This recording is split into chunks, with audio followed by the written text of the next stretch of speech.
Hari nk'igihe c'isaha zibiri zo mu gatondo aho abanyagihugu n'abikorera utwabo bo muri komine Matongo mu ntara ya Butanyerera basabwa kuja ku kibuga c'umupira w'amaguru kiri mu Kavumu, ni ku mugwa mukuru w'iyo komine kwakira umukuru w'igihugu Evariste Ndayishimiye mu gikorwa co gushikiriza umusanire mushasha waho Kanyana Janvière. Amakuru dukura aho i Matongo ngo nta n'isazi yaguruka kuko yaba amashure canke amasoko n'amabutike vyose vyari vyategetswe kugara bakaja gusanganira umukuru w'igihugu.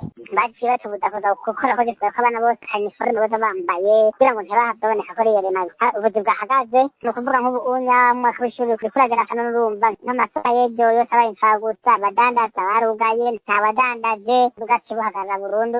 Ubona ivyo ko baza guryasha akajumbu ivyo vyose bihagarara vyaciye bipfa. Hama rero kubera nyene igitsure n'iki c'abandi barumviriza vyo havuye amashuri masanzwe. Nk'uko isoko ryacu ryabandanije ribituyagira ngo birababaza cane gutekwa kugara kandi basanzwe bazi abantu ubukene barimwo ari naho baziga ico bafungura, bagasaba ababijejwe kuza barabareka bakironderera ico rirenze. Kubera n'ubukene turimwo inzara buri munsi umuntu ariko arisumamwo mureka hanyuma ibiro bimwe n'ibindi bikatabirwa n'ubushaka kuko ni benshi bararubusa iyo batacumukuye kuko urabona ko ibintu vyarazimvye, ubuzima busa bwahungabanye mu gihugu, benshi baburaye naco twazi dushira ku mugaba.